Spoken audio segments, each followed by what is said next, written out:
அனைவருக்கும் வணக்கம். நான் உங்கள் கோடி ஆர்கானிக்ஸ்லேருந்து பேசுகிறேன். நம்மளுடைய அந்த சிக்னேச்சர் ப்ராடக்டான அந்த முடவாட்டுக்கால் சூப் வந்து அந்த பவுடர் வச்சு எப்படி ப்ரிப்பேர் பண்ணுறது அப்படிங்கிறது இந்த வீடியோவில் நம்ம வந்து அப்லோட் பண்ணுறோம். பார்த்து நீங்களும் அதே மாதிரி செஞ்சு குடிங்க. இது பார்த்திங்கன்னா சின்ன வெங்காயம், பூண்டு, குருமிளகு, சீரகம், அதுக்கப்புறம் பார்த்திங்கன்னா நம்மளுடைய கோடி ஆர்கானிக்ஸ் அந்த முடவாட்டுக்கால் சூப் பவுடர். இது வந்து ரா பவுடர், அந்த கிழங்கோட பொடி மட்டும்தான். அதுக்கப்புறம் தேவையேற்ப அந்த சால்ட்டு, இது மட்டும்தான் இன்க்ரீடியன்ட்ஸ்.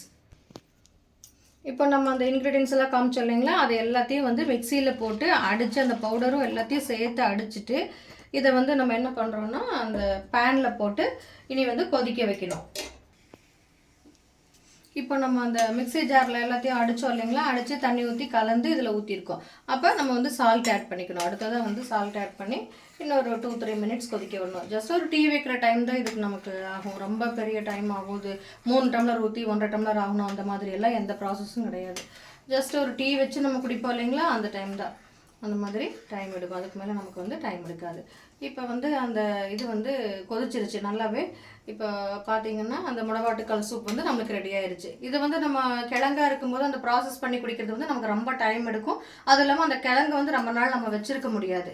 அதனால் வந்து நம்ம என்ன பண்ணுறோம், அதை வாங்கி இதை யூஸ் பண்ணுறது கஷ்டங்கிற மாதிரி நம்ம விட்டுறோம். ஸோ அதனால தான் நம்ம கோடி ஆர்கானிக் ப்ராடக்ட்டில் வந்து இதை வந்து நம்ம பவுடர் ஃபார்மில் ரா பவுடராக வந்து நம்ம ப்ரிப்பேர் பண்ணி கொடுத்துட்ருக்கோம். நிறைய ஆர்கானிக் ஸ்டோர் இந்த மாதிரிலாம் போய்கிட்டு இருக்கு. இதில் நிறைய ஹெல்த் பெனிஃபிட்ஸ் இருக்குன்னு ஏற்கனவே உங்களுக்கு நான் சொல்லியிருக்கேன். இது கொதிச்சு முடிஞ்சிடுச்சு.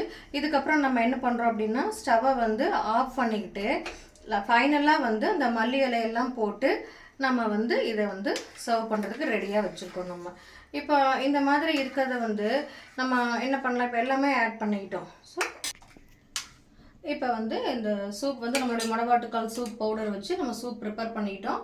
இதை வந்து நம்ம டெய்லி எம்டி ஸ்டொமக்கில் வந்து ஒரு 48 டேஸ் குடிக்கும்போது நல்ல ரிசல்ட் இருக்கும். இப்போ இந்த சூப் பார்த்திங்கன்னா பாருங்கள் இவ்வளோ நல்லா ஃப்ரெஷ்ஷாக இருக்குது. குடிக்கிறதுக்கு இது நல்ல ஒரு ட்ரிங்க். இது நன்றி, வணக்கம்.